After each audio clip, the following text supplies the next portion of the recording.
Da da da da. What's my good chair? Welcome, welcome, everybody. Let's give YouTube a couple of minutes to get those notifications out. In the meantime, if you've never met me before, hi, I'm Cindy. I explore the inside and the outside. Today was an outside day for sure. Oh my goodness, I must have put on 10 kilometers in my walking today. I need to invest in a good pair of walking shoes. I've been wearing sandals. They're a good brand on the norm. They hold out amazing, but they are sandals, right? They're not meant to go trekking in. And yet, there I was today trekking all over the place. But I enjoyed myself. I love connecting with Mother Nature. I go slow. I wasn't in any rush. I took lots of breaks and getting what I need to get done, but also appreciating, right? That I am applying myself and making sure that I'm connecting outdoors a lot more than I would have to say a lot of people, most people my age. And so I'm grateful for my good health. You guys hear me say it all the time how grateful I am for my good health because it could easily be a different story. I bumped into a few people that I've known for years. And just to have a conversation with them and see, and it wasn't intent to see, but in that conversation, it got to be known that, you know, I should be grateful for my good health because it just seems everybody my age is struggling with something, right? And I don't know. I don't think I took particularly good care of myself as a kid, a teenager, a young adult, a mature adult. I can say that I've been pretty religious with my vitamins and minerals for the most part of my life. Uh, yeah, it was something. My dad had congenital heart failure, and even though he didn't necessarily take care of himself well either, but he ate well, healthy foods, his wheat germ and his protein drinks, and he always took vitamins and minerals. And being an obese kid and always being on a diet, it just seemed like a regime for me too. And it's just been something that I've been used to doing my entire life. So, in that little bit of investment in myself, I'd have to give a little bit of credit to my well being because I can't really think of any other reason why I am not right? My family, heart disease, diabetes, rheumatoid arthritis, right? There is not a lot of healthy going on in my family, right? So I have to appreciate that at my age that I'm doing okay. That doesn't mean that it's going to be like that forever. And I am curious about it myself. Like I said, the only thing I can accredit it to is the vitamins and minerals, maybe a little bit of my emotional well being, right? Because I was somebody who stressed about the big things. I wasn't somebody who stressed about the little things, you know. I had those crappy experiences, and when I kind of pulled out of that, I knew those crappy experiences would not be allowed to come across my path ever again. So it just seemed like any other challenge would just be a challenge, right? It wouldn't be part of that hairy, scary, part of that thing that just really messed up my system. And so I could credit maybe to not worrying about the big things. That didn't really serve me well too, because when I didn't worry about the big things, lots of times I let things slack. And we do need to feel that push. We really do sometimes have to feel that pressure of falling backwards or moving behind or right totally crashing out, because if we don't have those feelings, we don't excel, we don't push ourselves to be better, right? It's just something that I learned over the course of my life. And again, I am grateful for the lessons that come across my path.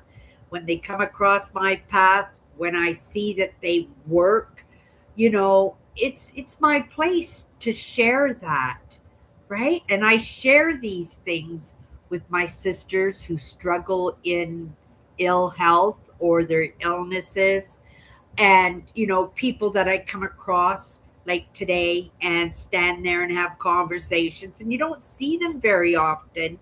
And unless we have that conversation and I know that there's an issue, and if I have maybe not the answer for them, but it was the answer for me. And in their choices, they can give it a shot and see if it works. It may work. If it doesn't work, then it's just Cindy beaking off, right? And everybody gets to feel out the insights that come across their path. And like, seriously, I come across so much, and so much comes across my path. I have to pick and choose for myself. Even in the lessons and stuff, sometimes I feel that I'm bypassing a lot of it, but I have to feel it out. Is this important in the moment? Right? And if it isn't, if I'm not resonating with it, then I move along. A prime example of that actually just came across my mind is, when I first woke up to some of these ideas and wanting to work in emotions, right? Wanting to understand the human mind and how we tick and how we mess things up in ourselves and how we impact others, right? And there was a gentleman, Carl Jung. Every once in a while, his content would come across my path, and I would go in, I'd take a quick look, and to me, it would just be like Chinese. I would not understand it in the very least, right? And so I would just say, yeah, no, and I would just bypass it. I say, yeah, this isn't for me. And lots of times I would be sitting in different therapists or professors in psychology, and they would talk about Carl Jung with such high esteem, right? And I felt I was lacking in something because I didn't get Carl Jung, right? His content did not interest me. But as I moved further into the understandings and into the different topics of different personality disorders and different emotional setbacks and complex trauma, right? And I would be more and more inclined to sit in, just even if it's just for a few sentences, just to test the water. And then, just like that, in one day, I got hooked. And I tell you, his content was coming across my path. He's long gone now. He passed away in the 60s, but he was a highly renowned psychologist, and he specifically worked in emotions. And, you know, I didn't understand it, right? But it was really surprising to me that in just one moment, right? Just not saying never, not saying like this guy is way beyond me, because I knew if I wanted to be an expert in what I was doing, then I would have to, at the very least, understand where his mind was set at, right? What his mindset was like, you know, and why so many people respected him. So I kind of had to understand the lesson. So I would keep stepping into it on occasion. And it took years, to be honest. But in one sit in, I got hooked. And it was only because I was able to resonate with the topic that he was divvying out as a lesson. And it's like a prerequisite, when you first start out learning something, you don't know anything, right? You know absolutely nothing. And slowly, it's just in that build up, right? In that putting one foot in front of another, in that practice, in saying, "Oh my goodness, I don't get this." Don't waste your time and sit in there and force feed you something that you're just not going to get it, because you're just going to bypass it completely. And what if I never come back to Carl Jung? I think he's one of my favorite teachers as I sit here right now. And I gobble up his lessons like it's popcorn now.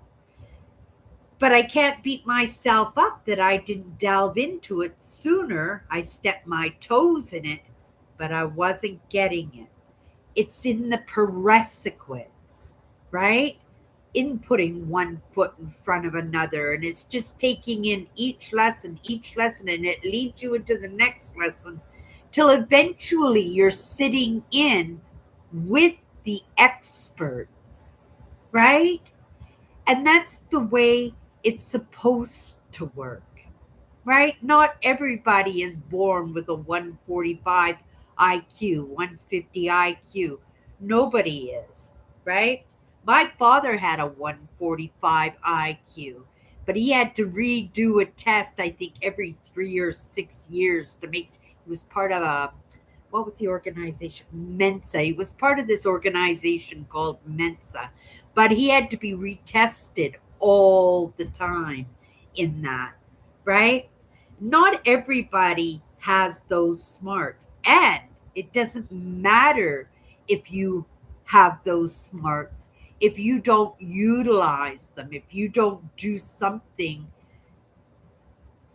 I don't know what's the word that I'm looking for, different than others, right? Being the expert in your field, whatever that choice of field is, right? And it's in our choices. My father, he was a commercial fisherman. He drove cab in between seasons, right? Played bridge. He gambled. He did some traveling, but he was living his best life. But I can't imagine, what he could have done with the IQ that he had. But he kept it for himself, and he moved himself forward, right? I don't know where that came from. It came from somewhere. Cindy, get right into your card. I'm supposed to get right into the card as soon as I come live. If you guys don't know, I have 54 powerful words here. Um, this is a deck that I put together myself, and it took me over a year. I had over 100 powerful words, well over 100 powerful words. Each week I would pull into a bowl and pick out a card, and that was a card that was going to be for this deck. And each night during that week, when I pulled the card on Monday, I would go into the topic of that card. It took me over a year to put this deck together. And this is something new for me. I'm supposed to go into the card almost right away, so I'm just going to make this really, really short, because on the norm, I would come in and just go into the flow. And then at the very end of my live, I would pull a card and I would just go into the card for just a minute or two. And then I'd make my thumbnail, and that would be the topic of discussion, whatever the powerful word was. And I couldn't imagine that my audience would come in, right? And then think, well, get to the word, Cindy, or what does this topic have to do with this word? Hello, Tammy. What does this topic have to do with this word? And, it's just that time that I give to myself when I come in that flow. If something needs to come off my chest, and sometimes I even have to come into my own live, and I will tonight, right? To see if there's a message for me in that, right? Maybe it was just the word progress, right? Because that's what progress is. It's starting at the very bottom, starting as a zero, starting that like you don't even have an inkling. I didn't have an inkling.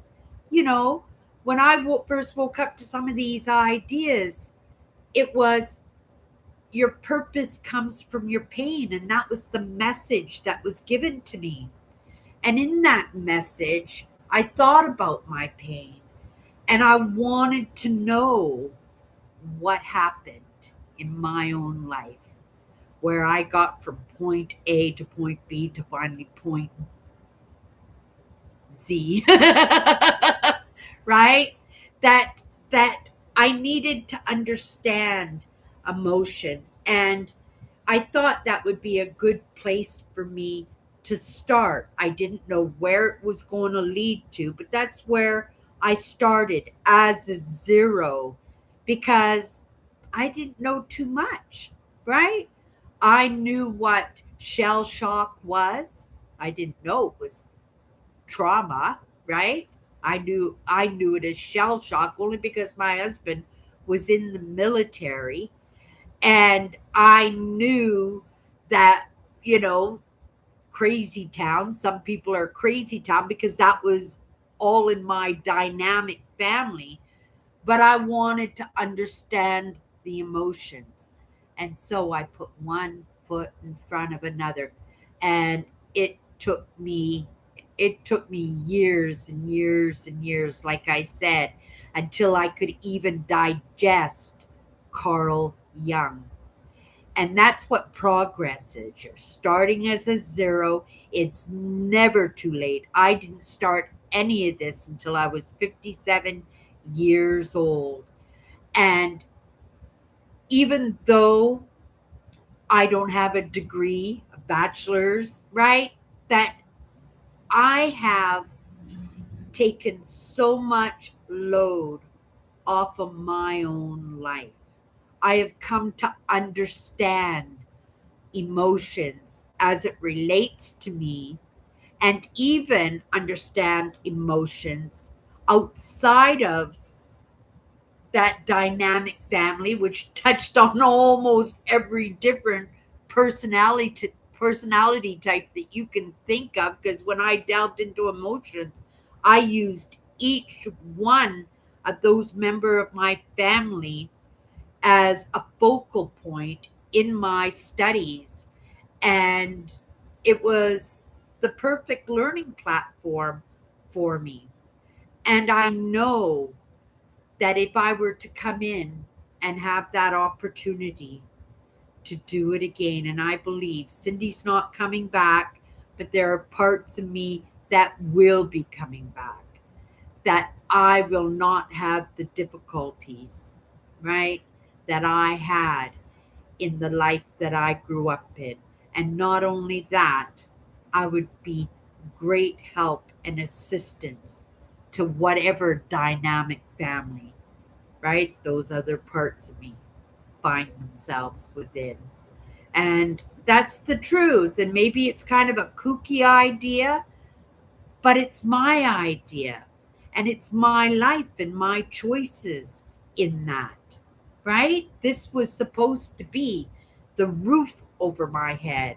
I had no idea that this was going to turn my life into something miraculous. And that's how I look at it, that I've done so much for myself. They call it shadow work, right?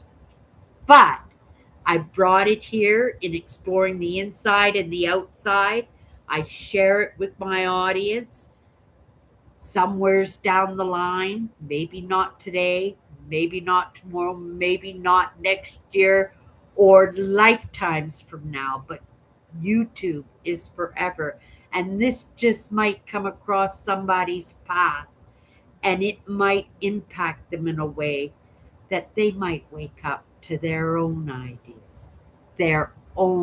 ideas, because each one of us is a unique with different experiences, different problems, right? But appreciating, right, that we get to move forward if we choose to, if we want to apply ourselves, if we want to start as a zero in your 50s, 60s, 70s. It's never too late. And I believe that. And I've seen the evidence for that. And I'm not going to say in my own life, but being a spectator and a student in other people's lives, I know it to be true. It's just a matter of searching out those answers. And we live in this digital age where we're this close to each other. Those answers in this day of AI learning is out there. You just have to start with asking a question, right? Which is amazing because I was brought up not to ask, right? It's a miracle that I woke up to some of these ideas in this era where I don't have to search out others for the answers, because that might not have ever been anything I would have ever done, because that was the way that I was brought up, right? Never to ask. Take care of business yourself, mind your own, right? That you guys know what I mean, right? And yet, this miracle that came into my life, that came across my path, I chomped on it and I held tight and I never gave up. And I believed that it was never too late. I still believe that it's never too late, right? It's never ending in all truth if we choose it to be, right? Just can't choose something and sit there and wait for it to happen. You got to keep moving in it, right? Okay, you guys. That was the word progress. Let's see. Maybe we'll pull up that word progress tonight. I know that card is in here. That powerful word is in my deck. But I'm not willing it out because that might freak me out a little bit. We had what was the word? Commitment. We had it 2 days in a row this week, and it is in the patterning. And if we get that word commitment tonight again, and I went deep with it last night, if you want to go back into last night's live and check it out, right? I went in deep. But again, it's the first thought, first perspective that comes across my path, and we start there. Where it leads, I have no idea, but here we go. This is the card for tonight. We'll take the front one. Oh my goodness. A nice light card. I like this card. I was actually thinking about this today in some aspect. Tenderness is in the appreciation that we are only human and that we live in a world of all kinds of humans. What was I saying? Each one of us has different experiences in our lives, right? We grow up in different households with different religions and different cultures, but we are meant to amalgamate, to assimilate, to synthesize with each other. And it has been a process, right? If you look back just in the past 50 years, we have done so much magnificent work in that. Were we perfect? Are we perfect? No. It's going to take decades, lifetimes, generations, right? Until possibly we have that down pat. But I think it is the tenderness because we're coming out of survival mode. It doesn't look like it, right? You look at the world, you go crazy town.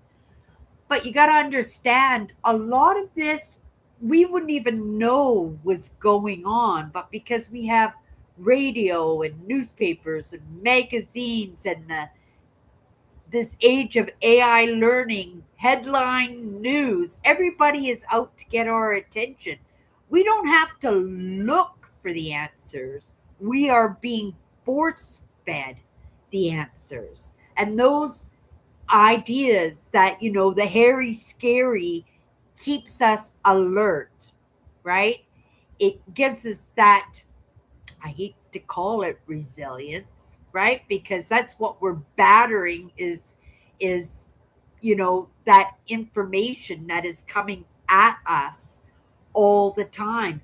And it's right 60% out there is just trying to get our attention. And we have to siphon through it ourselves. But, it's to keep that friction with each other so that we don't amalgamate, assimilate, synthesize with each other. That we're always going to rub each other like sandpaper, right? And I'm not saying we should be like kumbayaing with each other. Like I said, it's not even going to happen in our lifetimes. But we're the stewards of this world, right? And we're so hard on ourselves and we're hard on others. And we're getting to a state where we're so distrustful because we don't know who to believe anymore. Even in our own religious ideas and political ideas and cultural ideas, like we're so close to each other, we see what other people and how other people think and feel, how they worship and in their faith, their political ideas. You go, they rub us. They all rub us in particular ways, but it's meant to keep us agitated so we don't come together. And the idea is not to harden. I know it's hard to trust, right? To keep faith. I know because even for myself, because I am online so much, because I am so deep in what I'm doing, that it has made me cautious. But I've always been that hyper vigilant. It started as a kid as somebody was hyper vigilant and always paying attention and always looking out for the boogeyman and the murderers and the robbers and the rapers, right? Like, right? But we're not supposed to live that way forever. When I talked earlier about this word progress, a big part of that progress is the fact that we are getting better. But when we're getting better, we're getting a little bit harder in that. You know what I mean? Like in that distrust. We're polite, we're courteous, we're following the rules, we're following the laws, and maybe forcibly, right? Being mindful of others, but it's supposed to be a choice, right? I talked a little bit about this last week, that it starts with tolerance and then it comes to acceptance and then it goes to welcoming and then it goes to not even giving it any thought at all, right? And the idea is not to harden up because we can't make that progress if we harden up. We can't be peaceful people, peaceful cities, peaceful countries, peaceful continents, peaceful neighbors, even, right? Unless we keep those sensitivities about ourselves. And the only way that we can do it is to appreciate our own humanness, our own limitations, and then appreciate that in others. Tenderness is in the appreciation that we are only human and that we live in a world of all kinds of humans, right? We don't want to be the same, right? Don't want to be like an anthill where each one of us has that role and we're just following the leader. It's uniqueness, it's the experience, it's the being a student and a spectator and a participant in our lives, right?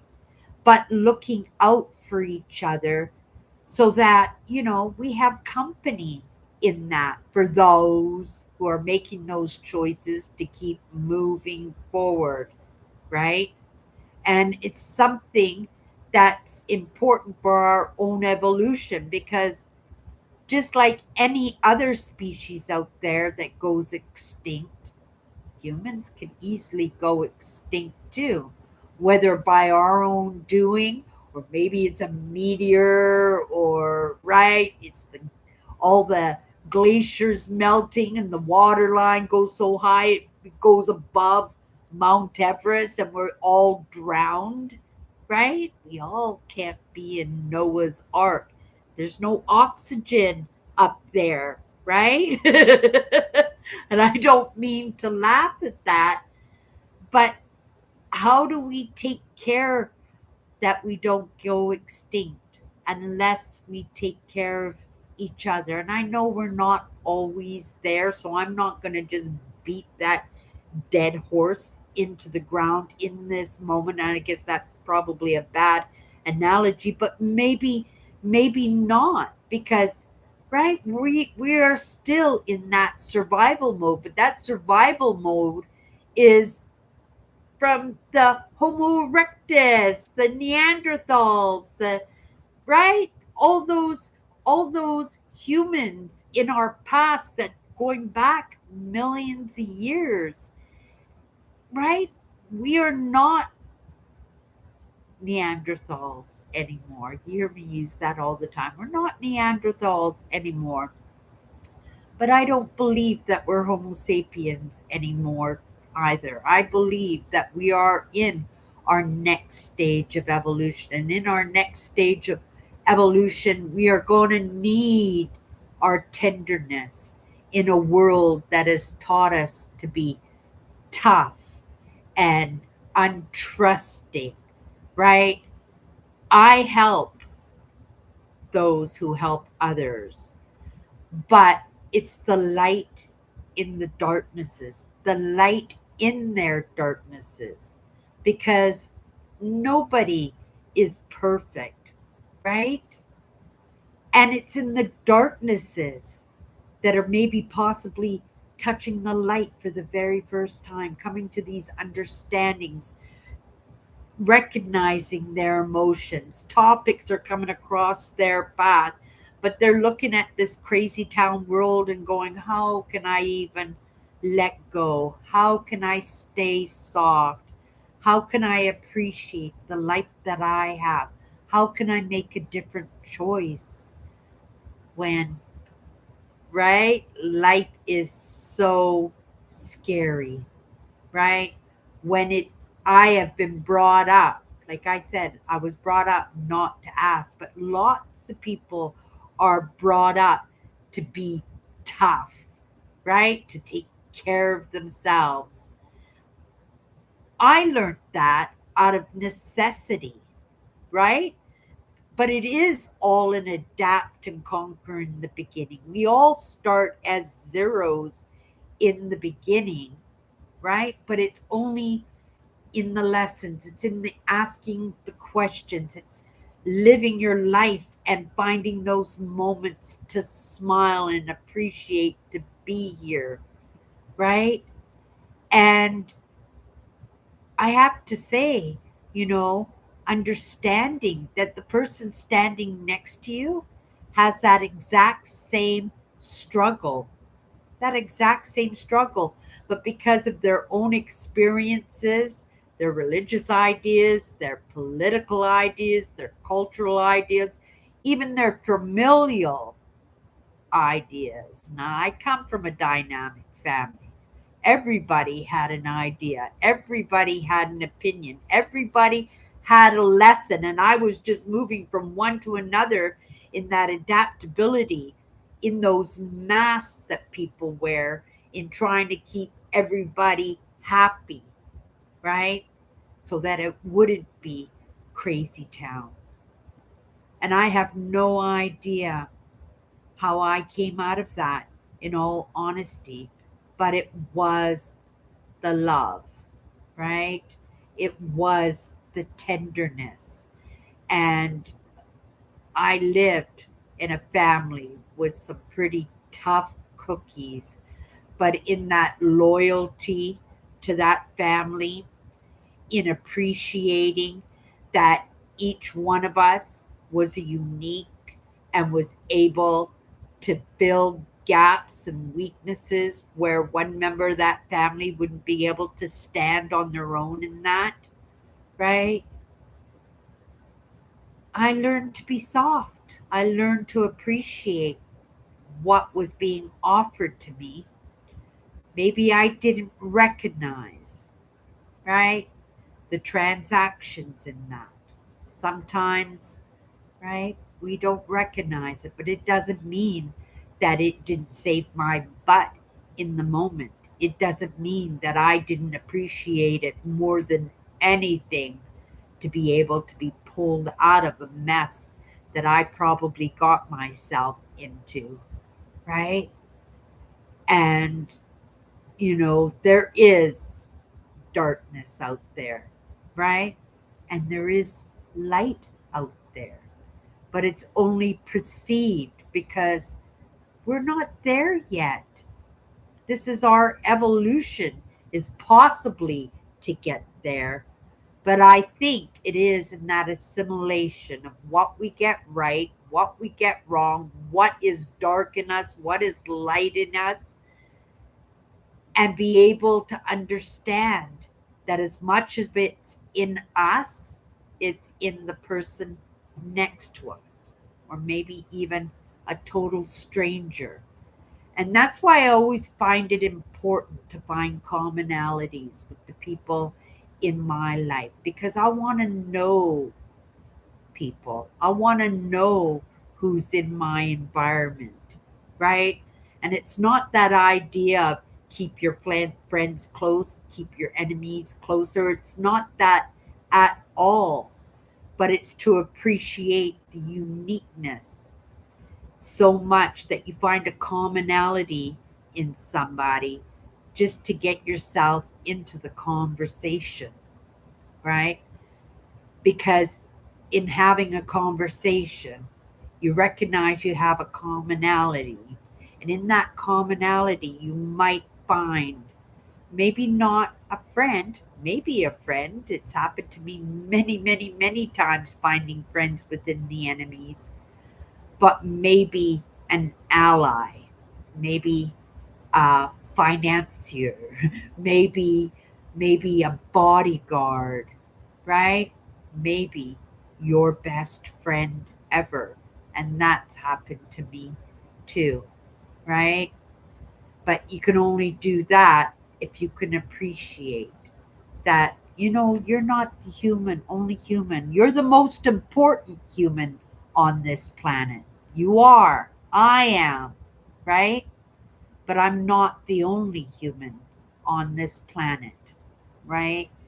Tenderness is in the appreciation that we are only human and that we live in a world of all kinds of humans. We're not there yet, right? We're not there yet, but we're going to get there.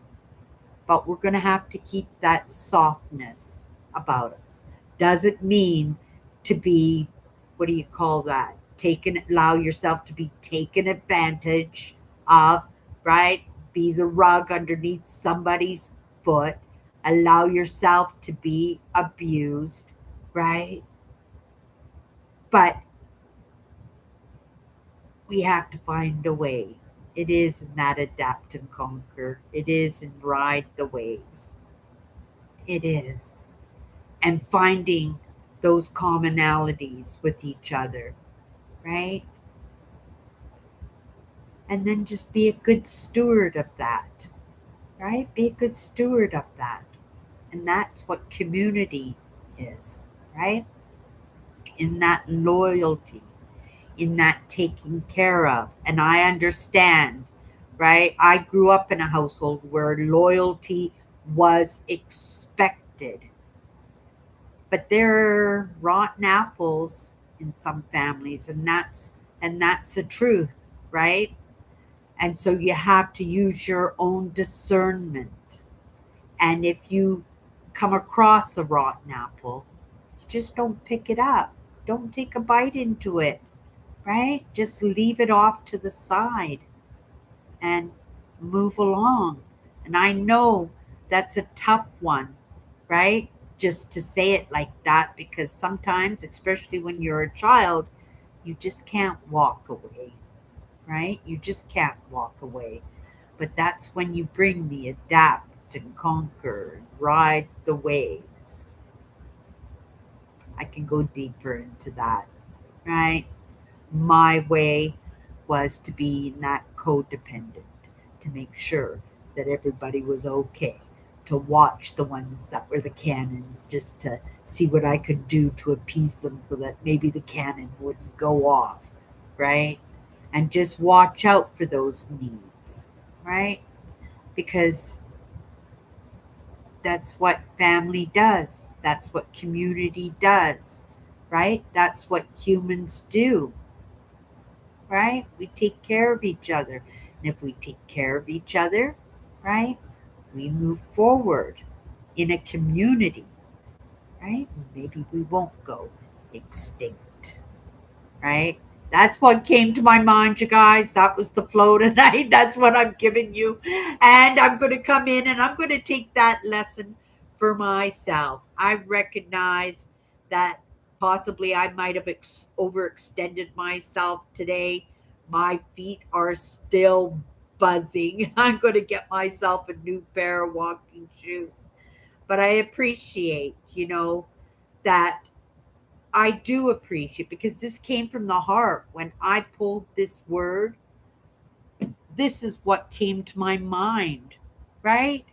And for me, this is a truth, right?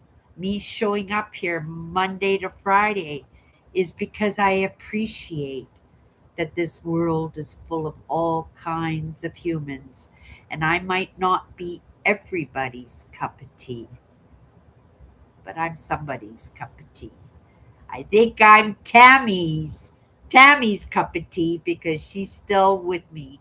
I appreciate that tonight. You didn't have any caregiving tonight, Tammy?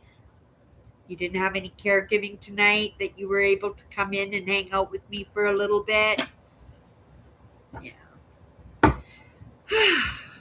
That was a day today. I made a magnificent stew, made some dinner rolls, cleaned my sisters up, ran to the grocery store. Then I walked all the way home and stopped off at another store to get a few things. And now I'm home.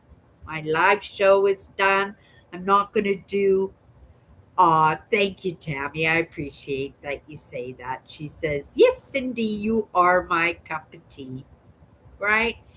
And me and Tammy are uniques in ourselves, right? We have a lot of things in common, but we have our own personal beliefs, our personal way of living, our personal way of giving, our personal way of being stewards of the world, right?